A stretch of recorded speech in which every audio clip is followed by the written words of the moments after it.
प्रिय मित्रों, नमस्कार। आज का हमारा विषय है निदर्शन पद्धति क्या है। What is sampling method. तो दोस्तों, निदर्शन पद्धति को जानने से पूर्व यह जानना अत्यावश्यक है कि निदर्शन क्या है। निदर्शन को हम प्रतिदर्शन भी कहते हैं, प्रतिदर्श भी कहते हैं, निदर्श भी कहते हैं और अंग्रेजी में सैंपल कहते हैं या सैम्पलिंग कहते हैं। निदर्शन यानी सैम्पलिंग। तो ये सैंपल क्या होता है? इसको हिंदी में नमूना भी कहते हैं। तो ये निदर्शन क्या है? तो दोस्तों, जैसा कि मैंने अपनी पिछली वीडियो में आपसे जनगणना पद्धति का जिक्र किया था, जिसमें हमने समग्र का जिक्र किया था।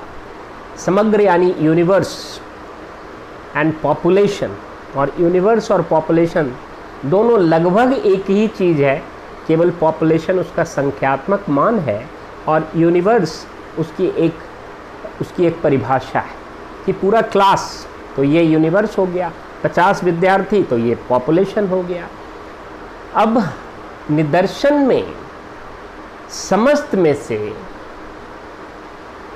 यानी समस्त इकाइयों में से, समग्र में से कुछ एक इकाइयों को चुनकर जब हम उस पर अध्ययन करते हैं तो यह एक निदर्शन कहलाता है और इस अध्ययन को हम निदर्शन पद्धति कहते हैं। ये जो कुछ चुने हुए इकाई हैं वो पूरी समग्र का प्रतिनिधित्व करते हैं। यानी कि sample is a small miniature of the universe. पूरे यूनिवर्स का, पूरे समग्र का एक बहुत ही लघुत्तम रूप है, लेकिन लघुत्तम रूप होने के बावजूद भी वह पूरी तरह उसका प्रतिनिधित्व करेगा। उसका ही एक प्रतिरूप है, उसका ही एक प्रतिमान है, उसका ही एक अंग है, अभिन्न अंग है, जो उसकी सभी गुणों से समाहित है। उदाहरण के लिए, जब हम चावल पकाते हैं तो चावल के कुछ दानों को देखकर ही हम समझ जाते हैं कि चावल पका है या नहीं पका है। उसके समग्र को देखने की ज़रूरत नहीं होती। तो जब हम कुछ दानों को चुनकर उस पर परीक्षण करते हैं कि चावल पका है या नहीं, उसको दाब कर, तो यह जो चावल के कुछ दाने हैं उसको हम उसका सैंपल कहते हैं। उसी प्रकार कोई मिठाई की चाशनी बनती है तो उसका एक बूंद भी चख कर देखा जाए तो उससे उस पूरी चाशनी, भरी हुई कढ़ाई में जो चाशनी है उसका अनुमान लगाया जा सकता है।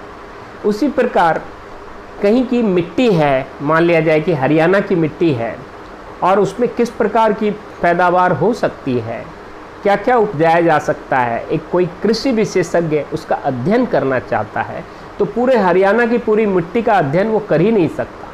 तो वो थोड़े से मिट्टी को देखेगा और वह उसका ही परीक्षण करेगा और उसके अनुसार वो उसका अनुमापन, उसका अंकन कर लेगा। हाँ, थोड़े थोड़े अंतराल पर वो जहाँ पर मिट्टी में कुछ भिन्नता जैसी स्थिति है तो एक शहर का देखेगा कि इस शहर की ये विशेषता है, इस शहर में थोड़ी लाल मिट्टी है, इस शहर में थोड़ी पीली मिट्टी है, इस शहर में थोड़ी काली मिट्टी है। तो वो मिट्टियों को देखेगा। तो जहाँ एक जैसी मिट्टी है एक छोटे से ज़िले में, तो उसका एक छोटा सा कुछ अंश लेकर के ही उसको प्रयोगशाला में अपनी परख नली में जाकर उसका परीक्षण करेगा और वो अनुमान लगा लेगा कि इस मिट्टी में किस प्रकार की पैदावार की जा सकती है, किस प्रकार की उपज संभव है। जहाँ लाल मिट्टी है फिर उसकी लाल मिट्टी की अलग परीक्षण करेगा, जहाँ काली मिट्टी है उसकी अलग परीक्षण करेगा, जहाँ भूरी मिट्टी है उसका अलग परीक्षण करेगा और जहाँ सफ़ेद मिट्टी है उसका अलग परीक्षण करेगा। लेकिन सारे सफ़ेद मिट्टियों का परीक्षण नहीं करेगा, सारे काली मिट्टियों का परीक्षण नहीं करेगा। उसी प्रकार जैसे शरीर में खून है तो खून कौन सा ग्रुप का है या उस व्यक्ति को डायबिटीज़ है कि नहीं है, खून की एक बूंद से पता चल जाता है, क्योंकि खून का एक बूंद ही उस व्यक्ति विशेष के पूरे खून का प्रतिनिधित्व करता है। उसके शरीर में जितना भी 10 लीटर खून है तो वो उसका यूनिवर्स हो गया, पॉपुलेशन हो गया, और उसका एक बूंद खून भी उस पूरे 10 लीटर खून का प्रतिनिधित्व करता है। इसलिए कहते हैं कि sample is a small miniature of the universe which reflects all the characteristics of the universe, लेकिन उसकी सभी गुणों से समाहित, सभी विशेषताओं से समाहित होगा, उसमें उसके सारे गुण मौजूद होंगे। और इसलिए सैंपल विधि बहुत अच्छी विधि होती है जिसकी हम चर्चा करेंगे, लेकिन सैंपल का निर्धारण करना एक जटिल प्रक्रिया है जिसकी चर्चा हम बाद में करेंगे कि सैंपल का आधार क्या होता है। लेकिन अभी हम जान रहे हैं कि सैंपल क्या होता है। अगर हमें पत्रकारों का ही देखना है कि उनके अंदर क्या विशेषताएं होती हैं, तो हम कुछ एक पत्रकारों का चयन करेंगे जो अलग अलग समाचार पत्रों से होंगे, और उनका एक छोटा रूप लेकर के उनसे एक साक्षात्कार करके यह अनुमान लगाया जा सकता है कि पत्रकारों में किस प्रकार के स्वभाव होते हैं, किस प्रकार का ईगो होता है, कितने साहसी होते हैं, क्या उनकी सोच समाज के प्रति होती है, क्या उनकी समाज के प्रति कितनी समर्पण भावना होती है। इन सब का अनुमान हम कुछ एक पत्रकारों से ही बात करके पूरे समस्त पत्रकारों का आंकन कर सकते हैं, अनुमान लगा सकते हैं।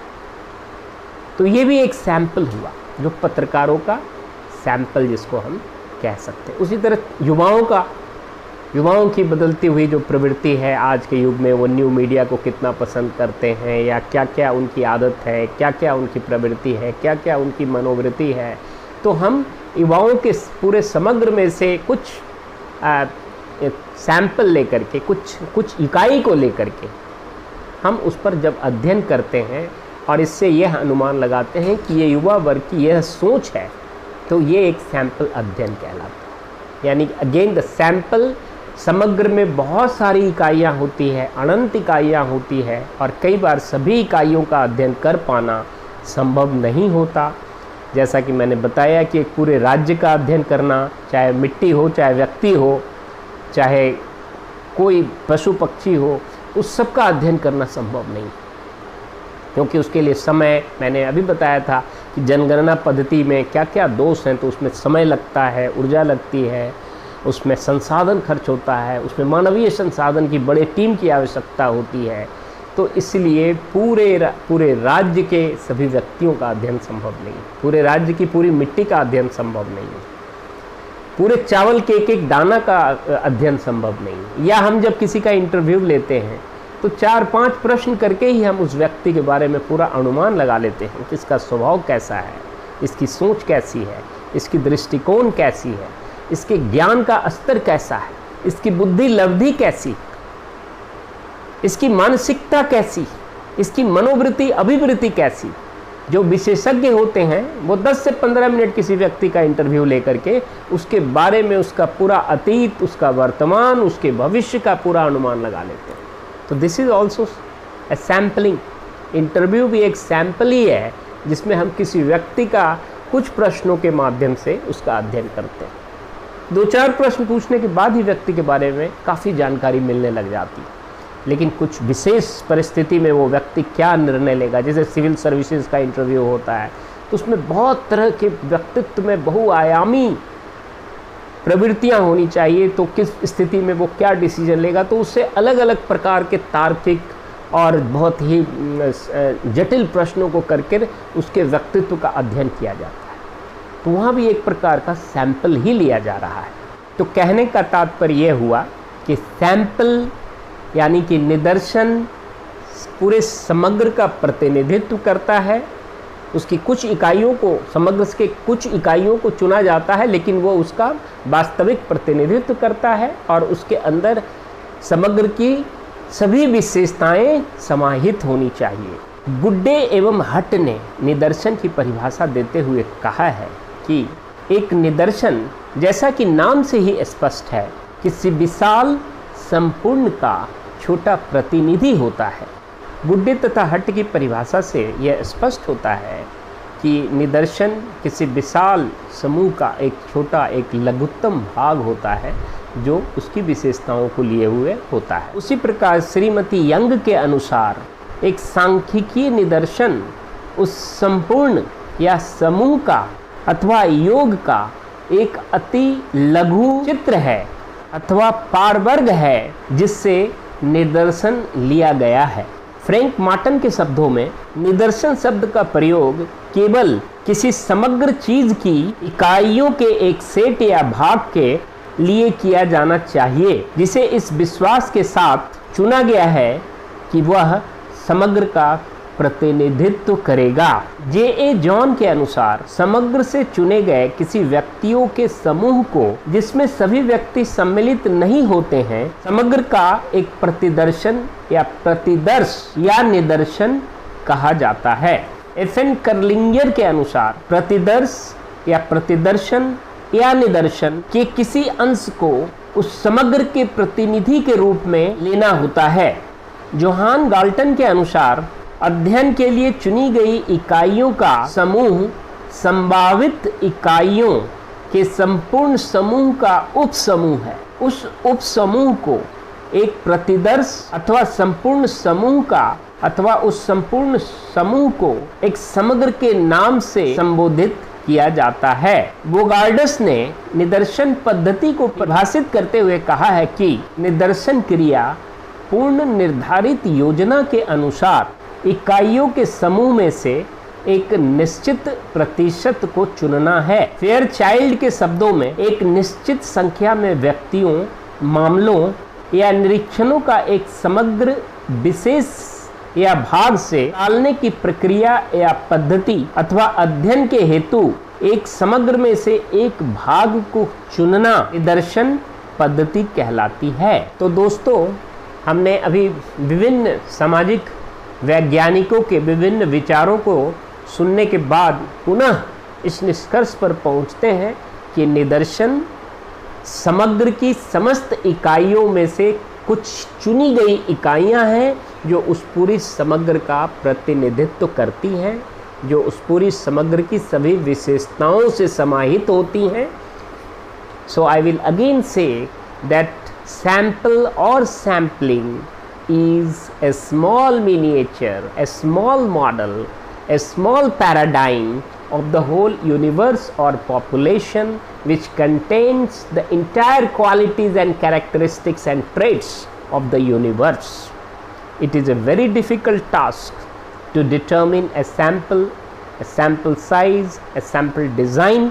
तो दोस्तों, सैंपल को कैसे चुना जाता है, इसके चुनने का क्या आधार है, इसके चुनने का क्या तरीका है, इसकी क्या आकार होनी चाहिए, सैंपल की प्ररचना कैसे की जाती है, सैंपल के क्या गुण होते हैं, सैंपल पद्धति के क्या दोष होते हैं, इन सब की चर्चा हम आने वाले वीडियो में धीरे धीरे आपके साथ शेयर करेंगे, आपके साथ साझा करेंगे, आपके साथ चर्चा करेंगे। दोस्तों, हमने देखा कि इस निदर्शन पद्धति किस प्रकार से जनगणना पद्धति का जस्ट उल्टा है। जनगणना पद्धति में जहां हम समग्र की समस्त इकाइयों का अध्ययन करते हैं, वहीं निदर्शन पद्धति में हम समग्र की कुछ एक इकाइयों का ही अध्ययन करते हैं और हमें ये देखना पड़ता है कि किस परिस्थिति में जनगणना पद्धति को लगाया जा सकता है और किस परिस्थिति में हम निदर्शन पद्धति को लगा सकते हैं। जैसे कि खून का ही एक उदाहरण ले कि अगर शरीर के खून का एक बूंद हम लेते हैं, अगर पूरे शरीर का पूरा ही सारा खून निकाला जाए तो व्यक्ति जीवित ही नहीं बचेगा। तो यहाँ पर जाहिर है कि जनगणना पद्धति नहीं लगाई जा सकती, और एक बूंद खून से ही जब हमें पूरे खून का पता लग रहा है तो वैसी परिस्थिति में निदर्शन पद्धति को लगाया जाता है। तो खैर, अभी मैं किस प्रकार से पद्धति को लगाया जाता है इसकी संपूर्ण चर्चा नहीं कर रहे, ये बहुत ही व्यापक, विस्तृत और विशाल विषय है, लेकिन मैंने बहुत संक्षेप में आपको बताया कि निदर्शन पद्धति क्या है, निदर्शन क्या है। इसको प्रतिदर्श भी कहते हैं, इसको प्रतिदर्शन भी कहते हैं, इसको सैंपल भी कहते हैं, इसको सैम्पलिंग भी कहते हैं, हिंदी में इसको नमूना भी कहते हैं। तो आपके कोई प्रश्न हो तो आप बेहिचक हमारे कमेंट बॉक्स में अपना प्रश्न कीजिए, अपने विचार रखिए, अपने विरोधाभास रखिए, अपनी टिप्पणी कर सकते हैं। तब तक के लिए इजाज़त, धन्यवाद और नमस्कार।